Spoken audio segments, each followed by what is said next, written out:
Manel, tlalwi, tlalpesjawi intlaltijpaj, intlajokuali imoneki mochipa. Imoneki mochipa.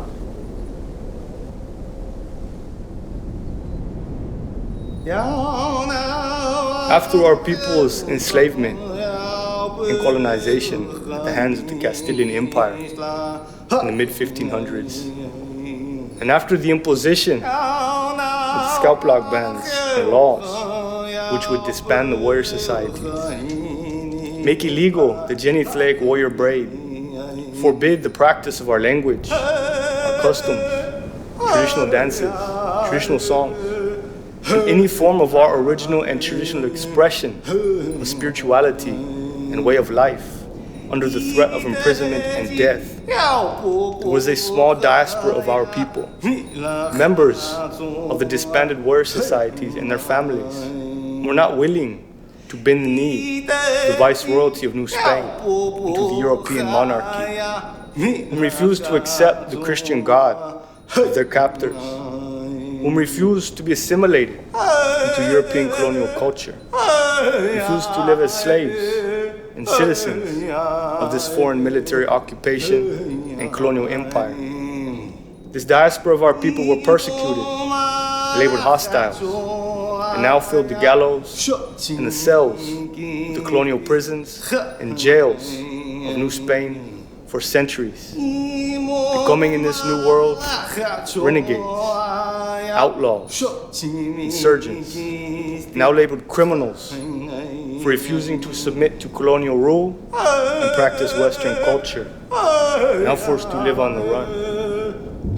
And thus, the Christianized and colonized members of our population began to call us Choloani, a derogative term meaning those who live on the run, those who will not conform. And thus was born the Choloani, or Cholo culture, forged and cultivated in the fires of rebellion. The descendants of the disbanded warrior societies, whom were unwilling to submit to a life of indentured servitude, and instead living as outlaws, rebels, hostiles, challenging the rule and authority of European monarchy and rejecting the whole of European Western culture.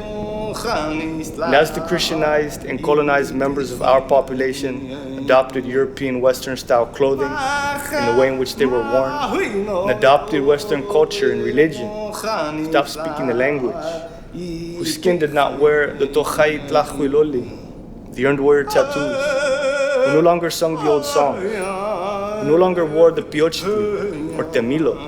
the genethliac warrior braid at the background of the head,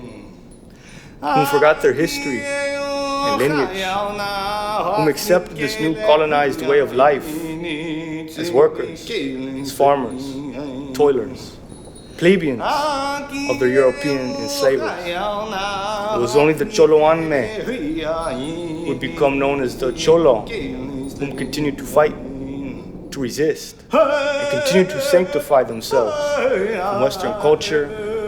and the now esoteric expressions of our original culture and warrior society's customs that would later define Cholo culture. Long shorts, symbolizing the khalsat,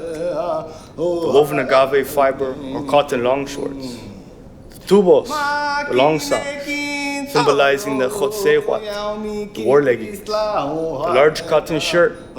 symbolizing the huipili blouse. The long canvas belt, symbolizing the tlajo ipiloni, traditional sash, and the paño, or bandana headband, symbolizing the chichimeja ishkwai huetlastli, or traditional buckskin headband, and the brucha, or large mustache, symbolizing the tenihuillo, or mustache, a via of Zapata. This diaspora's descendants of hostiles and renegades, of Choloani, Cholo, raised and tempered in the colonial penal systems of New Spain, which would later become the penal systems of Mexico, and which would then become the prison and jail systems of the United States in 1848, is what created and cultivated the Choloani, the Cholo culture, still present in prison systems of Khalifas in the Southwest, still present in the oldest remaining still hostile barrios and neighborhoods throughout Khalifas and the Southwest, where still lives on the very last remnants, lineages, traditions, and customs of our people's ancient warrior societies and warrior culture. This is what it means to be a Cholo.